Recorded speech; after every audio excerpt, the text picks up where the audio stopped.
Bonjour à toutes et à tous et bienvenue dans Café Tech avec Imen, le podcast où on parle tech, parcours inspirant et coulisses du monde numérique. Autour bien sûr d'un bon café. Pour ce tout premier épisode, j'ai la chance de partager mon café avec Clément Bertillon, Head of Engineering chez Salcio Labs. Et je suis encore plus ravie parce que je travaille avec lui et Clément est parmi les personnes qui m'encouragent et me soutiennent dans tous les projets que je souhaite mener. Merci beaucoup d'avoir accepté de jouer le jeu pour ce premier Café Tech. Tout le plaisir est pour moi. Simplement, comment tu te présenterais si tu devais résumer ton parcours en quelques mots? Ok, enchanté à tous. Clément Bertillon, je suis actuellement Head of Engineering chez Sensio Labs et j'ai débuté l'aventure il y a 11 ans. Je suis arrivé un 1er avril, une sacrée blague, en tant que Oui, stagiaire. Euh, donc voilà, c'est intéressant. stagiaire, c'était mon stage de fin d'études. Un stage de 6 mois à l'époque. Et ils ont bien voulu me garder à la fin du stage. Et depuis, je suis resté et j'ai évolué dans l'entreprise et j'ai pu changer de poste à plusieurs reprises. En regardant un peu en arrière, Clément, qu'est-ce qui t'a donné envie de te lancer dans la tech vraiment? Hmm. Donc il y a plus que 11 ans, quoi. Oui, il y a plus que 11 ans. Il y a 11 ans, j'avais un certain âge. J'ai commencé. Alors, moi, il faut savoir que je viens de l'île de Ré. euh, et c'est un petit peu reclus parce que j'ai eu Internet très tard, vers mes 18 ans, donc c'était assez tard. Et j'étais même à l'internat sur la fin de mes études, donc j'avais même pas accès à Internet. Je me suis lancé très tard dans l'informatique. J'ai commencé à développer sur des calculettes comme plein de gens apparemment de l'époque, faire des petits programmes sur la calculette et je trouvais ça marrant. Du coup, je me suis intéressé. Et à l'informatique, on a la chance de trouver plein de ressources sur Internet. Et sans surprise, je vais citer quelque chose de très connu qui s'appelle C du Zéro, qui est maintenant Open Classroom et Oui, qui la belle offrait époque. plein de la belle époque, oui, avec Mathieu Nebra, donc créateur de C du Zéro. Et j'ai appris plein de choses là-bas. J'ai suivi des tutoriels, HTML, C, etc. Plein de gens sont passés par là comme moi. Et je me suis dit, bah pourquoi pas. Voilà. Donc ça s'est fait un petit peu au dernier moment. Parce que sur l'année terminale, quand on a 18 ans, on doit choisir ses spécialités, ses vocations, on doit enregistrer ses souhaits. Et me voilà lancé dans une école d'informatique, comme plein d'autres écoles informatiques. J'ai fait Supinfo, ça vaut ce que ça vaut, pas de commentaires. Et je me suis retrouvé sur Paris, faire mes études et me lancer dans l'informatique comme ça. Un bel parcours quand même. Déjà, chez Sciences tu es passé par plusieurs rôles. Donc, j'ai fouillé un peu sur ton LinkedIn. Comme tu as dit, tu as commencé comme stagiaire, après développeur, coach, formateur, architecte. Donc, un très beau parcours. Qu'est-ce qui t'a marqué dans chacune de ces étapes vraiment? Euh, alors il y a plein de choses. Alors déjà, le contexte de SenseUp fait que on a plein de profils différents et on a une bonne expertise, donc c'est toujours intimidant à toutes les étapes d'évolution de la carrière. Forcément, quand on est stagiaire et qu'on se retrouve au hasard à côté d'un Julia Poli parce qu'on doit chercher sa place au début, premier jour de l'entreprise, on se demande qu'est-ce qu'on fait là. Euh, donc il y a eu plein de trucs marquants. Moi, s'il y a vraiment un mot qui me marque, c'est l'expertise. J'étais très intimidé au début. Faut pas croire, on souffre tous du fameux syndrome de l'imposteur, comme on dit. Ensuite, les évolutions petit à petit n'ont rien enlevé à l'expertise et au syndrome de l'imposteur. Quand je suis passé dev validé, de lead dev à coach, c'est que tard que la pression est redescendue. En tout cas, pour moi. Plein de choses marquantes. Quand on est dans une boîte comme celle-là, c'est en mode ESN, donc ça veut dire qu'on fait de l'expertise autour de Symfony, c'est bien de le rappeler aussi, donc le framework PHP. Et l'expertise, ça passe par plein de choses. Ça passe par les audits, ça passe par le coaching, ça passe par la formation. Et toutes ces missions sont super enrichissantes. Voilà. Ah, c'est bien. Et du coup, y a-t-il eu un moment clé, une rencontre ou une opportunité qui a vraiment changé la suite de ton parcours? Euh, Il y a d'une part la succession des bons projets, parce qu'à Sensio Labs, on a aussi cette chance d'avoir des projets assez challengeants techniquement. Je dis pas qu'à Sensio Labs, on a les meilleurs projets du monde, mais on a quand même de sacrés beaux clients. Donc il y a des défis techniques. Il y a l'expertise, comme je l'ai dit précédemment, donc on a un combo projet exigeant qui demande une certaine expertise technique, des collègues qui ont une sacrée expertise technique. Donc en fait, moi je remercie surtout toutes les personnes que j'ai pu croiser. Et la liste serait longue. Je peux notamment remercier Salah, le CTO actuel de Sensio Labs. Mais il y a aussi plein d'autres collègues qui m'ont beaucoup apporté. J'ai très envie de parler aussi de la certification de Symfony, mais je crois qu'on va y revenir un peu après. D'accord, ok, oui. Et du coup, sur tout ce chemin, quels ont été les plus gros défis ou doutes que tu as dû surmonter? Sûrement, sur 11 ans. Et avec ce démarche sur ton parcours du junior à Head of Engineering aujourd'hui, Yes. Euh, sûrement il y avait bah, des défis, quoi. oui, complètement. Il y a des défis un petit peu à chaque palier, donc chaque poste peut-être. Au début, quand on est développeur, on essaye de, de trouver une légitimité, de montrer sa valeur. Moi, par exemple, c'est très personnel, mais je me suis lancé dans l'informatique, j'étais très mauvais en anglais. Donc, la grande partie de mon stress était générée par l'anglais. En plus du syndrome de l'imposteur, j'ai vraiment un souci vis-à-vis des langues. C'est même médical. Donc, ouais, c'est ça, c'était un très grand défi et je l'ai passé au bout d'un moment. Ça m'a pris quand même quelques années de cours particuliers et d'énormément de cours particuliers et de cours particuliers en anglais. Ça, c'était un des gros défis. Et une fois ça passé, tout le reste me semblait très facile. J'ai pas en tête de gros défis. C'était ça la question, c'est les défis que j'ai pu croiser. Ouais. Il y avait celui de la certification. Bon, c'était quand même un petit défi parce que on a aussi le stress de l'examen au début. Mais on passe une première certification et on voit que c'est pas si compliqué, hein, Imen. Euh, Oui, je sais, j'ai bien compris. voilà.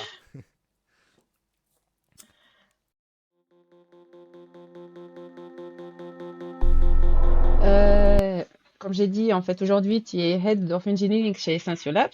Concrètement, à quoi ressemble ton quotidien? À quoi ressemble mon quotidien? Alors, il y a la théorie et il y a la pratique. Euh, En théorie, Head of Engineering, c'est un poste qui vient d'être créé chez Sensio Labs. Donc, il y a un petit peu d'évolution par rapport au périmètre.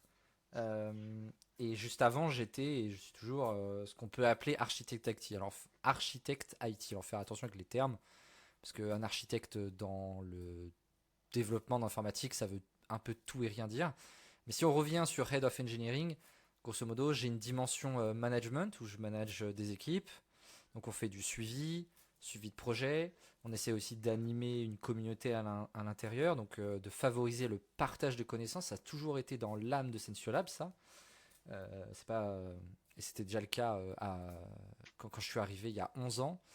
Euh, c'est, J'insiste là-dessus, Sensio Labs, il y a vraiment un gros euh, il y a beaucoup de partage de connaissances parce que c'est aussi en alignement avec la philosophie du logiciel libre. Rappelez que Sensio Labs, c'est autour de Symfony, c'est du logiciel libre, c'est de l'open source. Dans l'open source, on adore le partage. Donc à Sensio Labs, on favorise ça en interne et en externe. Donc c'est aussi ça que j'essaye d'animer. Voilà, et après, il y a aussi la question un peu de comment dire, le fait d'avoir une légitimité technique au sein de Sensio Labs.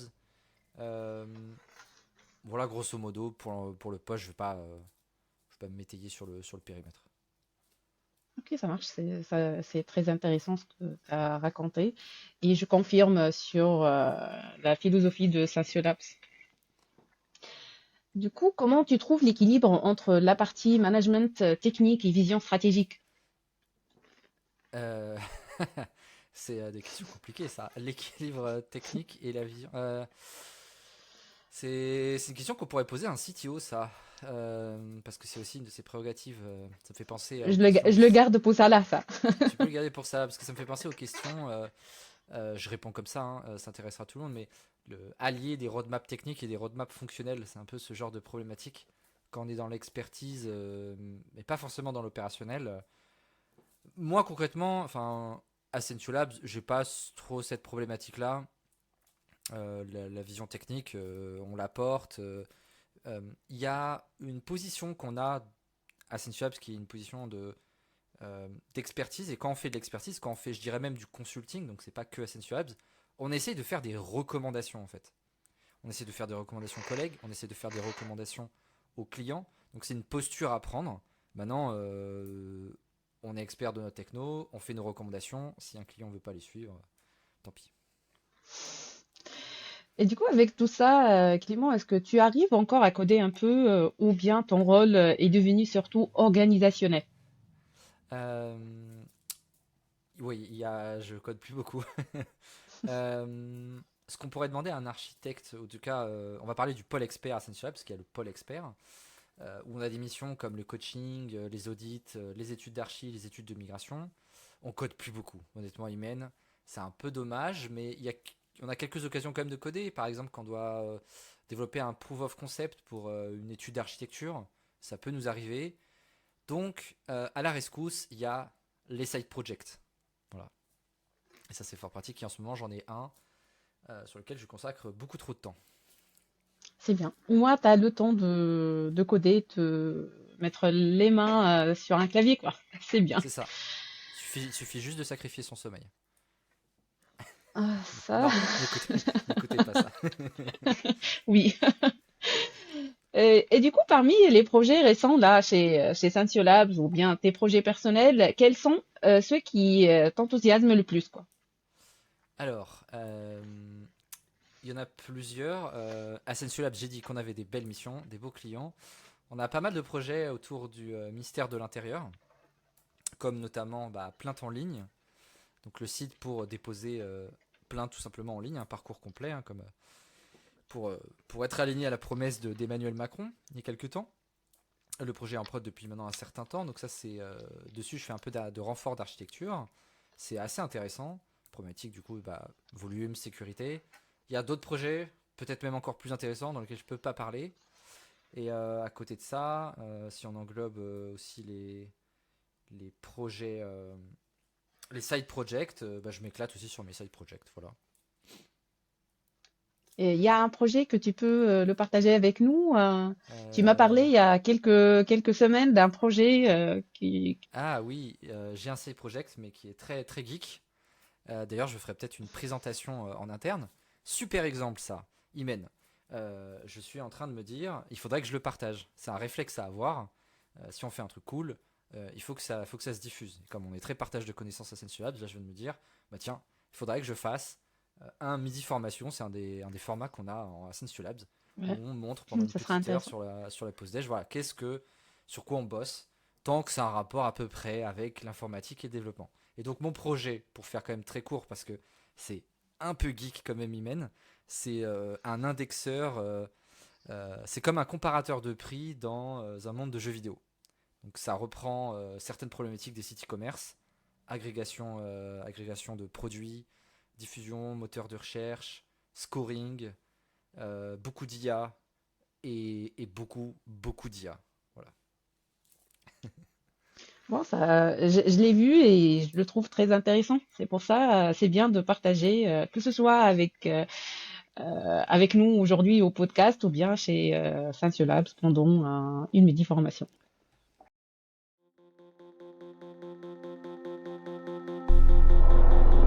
Ok, on arrive à la partie où on va parler conseils et tips pour les développeurs qui nous entendent aujourd'hui. En fait, Clément, tu as accompagné pas mal de développeurs dans ta carrière. Et du coup, selon toi, quelles sont les bonnes habitudes de code à adopter très tôt? Alors, il y a plusieurs choses il y a plusieurs réponses possibles là-dessus.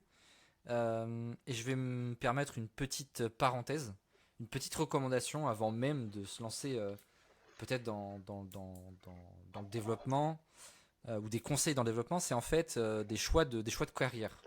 Euh, j'ai oublié de dire que dans mon périmètre de Head of Engineering, j'avais aussi le recrutement tech à Sensio Labs.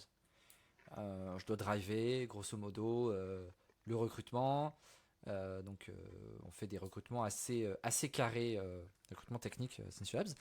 Et je vois plein de candidats du coup. Je sais pas combien de. Pour donner un ordre d'idée, j'ai dû faire passer 300, 400 entretiens techniques sur les quelques. Ça fait 7 ans que je fais ça, 8 ans. Euh, et il y a un truc qu'on remarque, c'est triste, mais comment dire? À Sensio Labs, on évalue vraiment sur les compétences. On n'est pas très orienté CV, comment dire? Je voulais pas dire CV, mais études, diplôme. Le CV, bien sûr, ça compte. Ce que je veux dire, c'est que nous, dans l'entretien, même si t'as pas le diplôme, si t'es super compétent, ça peut largement compenser. Et ça, c'est un mindset qu'on trouve pas que à Essential Labs. Hein. C'est pas Essential Labs qui est unique dans son genre. C'est un mindset plus du logiciel libre, du côté un peu anglo-saxon, un peu IT, où voilà, on est assez open. Tout ça pour dire que ce que je constate aujourd'hui, et c'est un conseil que j'aurais bien voulu qu'on me donne moi à l'époque, et je me rends compte que j'ai eu de la chance, c'est que la première entreprise qu'on choisit, en tout cas dans les premières, en informatique, enfin dans le développement, on peut un peu faire deux catégories d'entreprises. On peut faire les entreprises qui sont des ESN, donc anciennement appelées SS2I, ou des entreprises de type produit. Donc soit la boîte, elle fait de l'expertise, du consulting, quelque chose autour du dev, soit elle a elle-même son produit, quoi, son logiciel. Et, euh, et il vaut mieux, je vais faire très court, vaut mieux commencer par de l'ESN.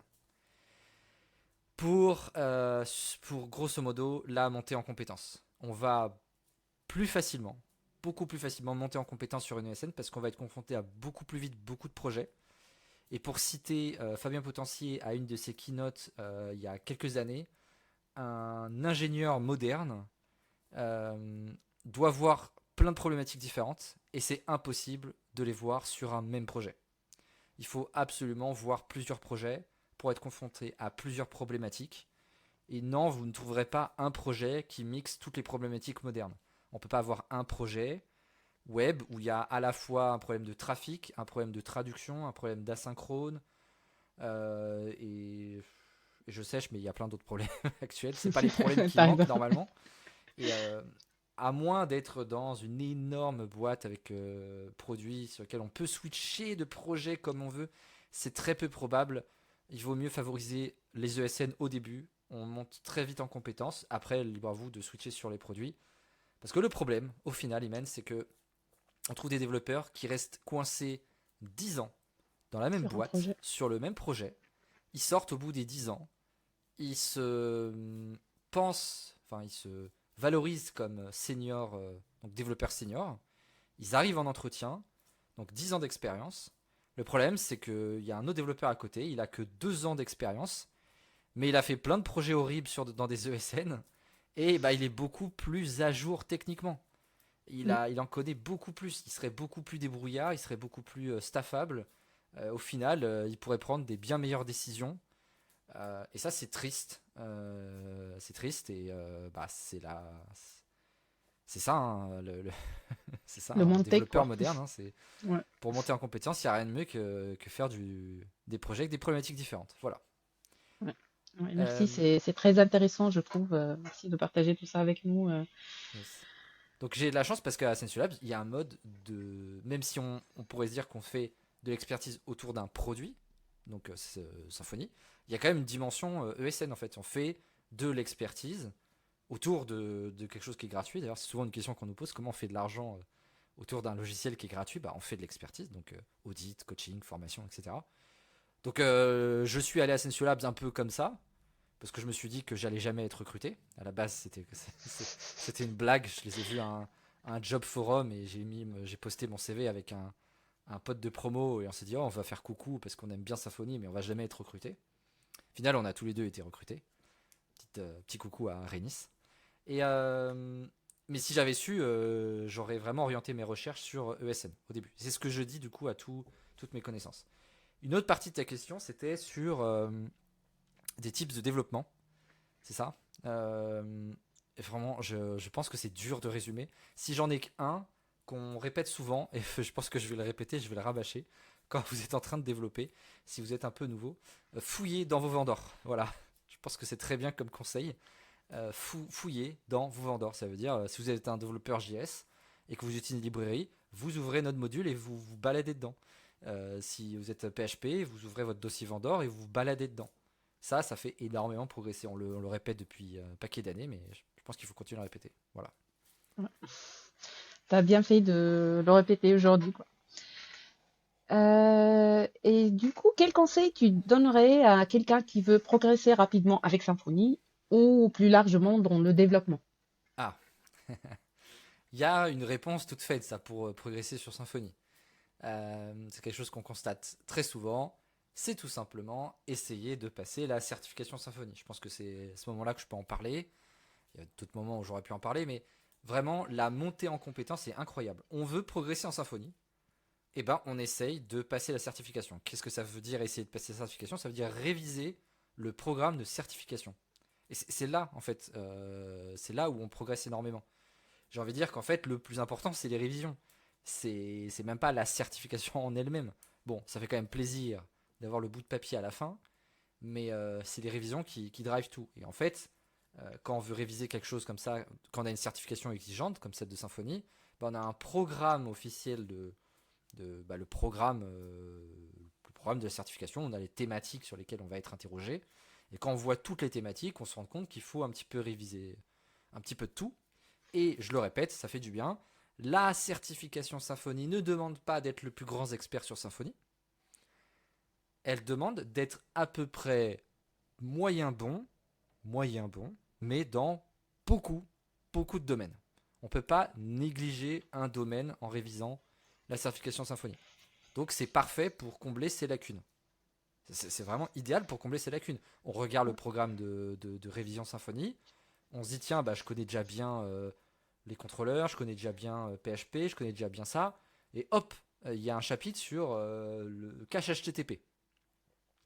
Et imaginons que j'ai jamais fait de cache HTTP, d'ailleurs c'était mon cas quand j'ai révisé, mais c'est parfait puisqu'on va axer nos révisions justement sur le cache HTTP, là où on n'a pas beaucoup d'expérience. Donc on va réviser là où on n'a pas beaucoup d'expérience, ça va combler nos lacunes, ça va compléter notre profil, et c'est super, et on va devenir super bon sur le cache HTTP. Parce que pour rappel, le cache HTTP c'est pour traiter des problèmes généralement de trafic, et tous les sites n'ont pas un très gros trafic. Le cache HTTP c'est pas quelque chose de très simple. Le standard est quand même très riche, et une fois d'ailleurs qu'on l'a appris, eh ben on est super débrouillard, peu importe le framework. Voilà. Ok, merci beaucoup.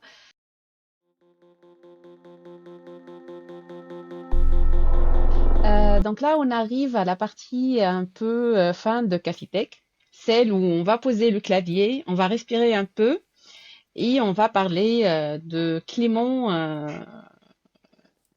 comment dire, Clément la personne, quoi. Pas Clément le Head of Engineering ou le développeur Symfony. Donc, Ok. quand tu ne codes pas, vraiment, tu fais quoi de ton temps libre, Alors, Clément? du coup, on exclut les side projects, hein, Oui, c'est parce ça. que je passe Je trop sais de, que tu fais ça dans ton temps je libre. passe, je passe trop de temps à tester Claude. Si j'ai un seul truc à dire, pitié, allez tester Claude en mode agentique, c'est incroyable. Le modèle 4.5 vient de sortir. Bon, et si on exclut ça, euh, et qu'on exclut Gemini, GPT-5, tout le reste, je suis un très gros joueur de jeux vidéo, beaucoup trop. Je passe beaucoup trop de temps sur les jeux vidéo, notamment bah, sur le meilleur jeu vidéo du monde. Ça fait du bien de le rappeler, Path of Exile, le chemin de l'exil, qui est un jeu un peu compliqué. Moi j'aime bien les jeux compliqués. D'ailleurs, c'est un peu trop compliqué, parce qu'en 15 000 heures de jeu, je suis pas sûr de l'avoir terminé. C'est un peu compliqué. Qu'est-ce que je fais d'autre? Pendant un temps, je faisais beaucoup de musculation. J'étais passionné de nutrition. D'ailleurs, j'ai donné un Midi Passion. Donc, c'est un autre format en Mhm. interne où on peut faire du partage de connaissances sur des sujets qui sont pas tech forcément. C'est un super format d'échange, hein. D'ailleurs, vous pouvez le piquer dans vos boîtes. C'est trop chouette. On essaie de faire ça une fois par mois. Donc c'est un format, je fais une petite pub sur, enfin, je parle un petit peu de ce Oui, format parce oui, que oui. c'est assez sympa. Le format, par exemple, vous avez une passion, la photographie, bah, vous parlez de la photographie, vous parlez de la musculation, vous parlez, bah, aujourd'hui on vient d'annoncer à Sensu Labs le prochain Midi Passion qui est sur les cailloux. Voilà. Le titre est exprès nul pour justement attirer Oui, c'est l'œil. ça. On verra, on verra. Comment ça? On va parler de cailloux, le pouvoir des cailloux. Normalement, c'est pas la lithothérapie, pour ceux qui connaissent. Et donc, j'ai déjà fait un midi passion bah, sur la nutrition, la musculation et les produits dopants, les compléments alimentaires. J'aime bien tout ça. Je faisais pas mal de musculation il y a très longtemps. Euh, donc, j'ai ces deux, deux hobbies qui m'ont pris beaucoup de temps. On peut pas allier les deux. On peut pas allier travail, beaucoup de musculation et beaucoup de jeux vidéo. Malheureusement, si on veut conserver le sommeil, et moins tu dors, plus t'es fort, ça marche pas. Donc, en termes de hobby, je pense que j'ai fait le tour. Quand j'étais plus jeune, oui, bon, voilà, des sports, des activités, mais vraiment, oui, T'as Imen. pas parlé de ski? Je sais J'ai que pas parlé tu de aimes ski, beaucoup. c'est vrai. C'est vrai que mon pseudo sur internet, c'est Skigun. Je l'ai choisi quand j'avais 11 ans, je me rappelle. Euh, je faisais d'ailleurs du tir à la carabine en club de sport, pour ça. Donc j'avais cette passion aussi quand j'étais plus jeune. Euh, mais j'ai une passion dans la vie, c'est le ski. C'est vrai que je dis souvent à mes collègues, je vis pour le ski parce que mes vacances préférées, c'est le ski. Et je suis parisien, peut-être pour ça. Le ski, c'est trop bien. Mais j'ai grandi un petit peu.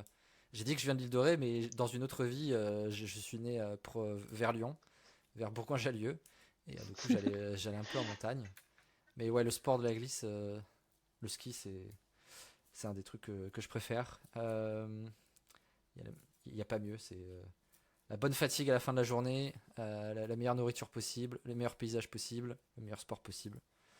C'est juste un peu cher. Du coup, Ah oui. voilà. Si vous voulez un bon plan, passez par UCPA. C'est incroyable. UCPA, c'est un organisme affilié à l'État qui permet d'organiser des sorties entre jeunes. À la base, c'était réservé aux jeunes. Maintenant, on peut y aller même si on a 40 ans. Et ça permet d'avoir des prix vraiment pas chers. Ils font tout type d'activités, du kitesurf au ski. Ils ont des installs. Et par exemple, ils ont plein de stations. Et moi, je vais souvent à Suite Val Thorens, qui est top. Donc, UCPA Val Thorens. C'est pas cher pour du ski.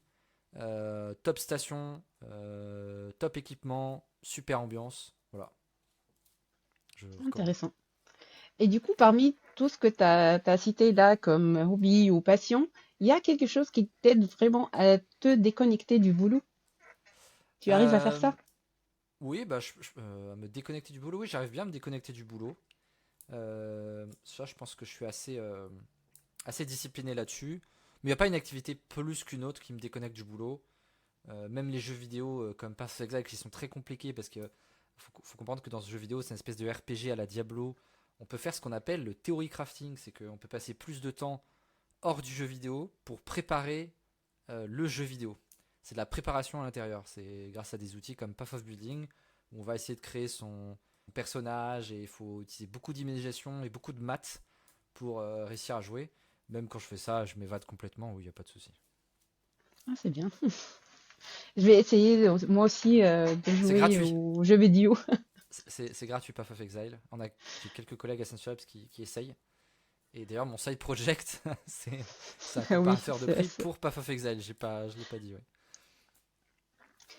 Ok, et du coup, pour finir, est-ce que tu peux partager avec nous une petite anecdote marrante ou un moment de galère devenu drôle pendant ta vie, ton parcours chez Sensiolab ou ailleurs, quoi? Euh, alors, un truc marrant qui est arrivé à Sensu Labs. Euh, Ça, il n'y a personne qui nous écoute, on peut dire des bêtises. Oui. Je peux raconter la fois où j'ai drop une table où il y avait des centaines de millions d'euros chez une banque. Non, ça s'est pas vraiment passé. Clin d'œil, clin d'œil. Plus sérieusement, bah, moi, ce que j'adore à Saint-Sulab, c'est les grosses soirées. Je me rappelle les soirées de Noël, on faisait on fait bien la fête. Un peu moins depuis les histoires de confinement, c'est dommage. Après, euh, j'ai pas de souvenirs très précis. Euh, Je sais qu'à Sensio Labs, on aime bien rigoler ouais, sur plein de choses. Qu'est-ce que je pourrais y raconter? Euh, Allez, j'ai juste, j'ai juste un ticket d'entrée à Sensio Labs si vous Oui. voulez si vous voulez nous rejoindre. C'est très simple, il faut offrir un kebab au CTO Salah Merga. Donc voilà, un petit kebab et vous avez vos chances. Et du coup, là, vous avez un point clé pour arriver chez Saint-Siou. Et du coup, chercher un bon kebab Oui. partout en France. Déjà, il a tout. Je pense que Salah, il connaît il existe que deux, trois bons restaurants de kebab en France et Salah, il les connaît quoi. Ah, un peu trop, ouais.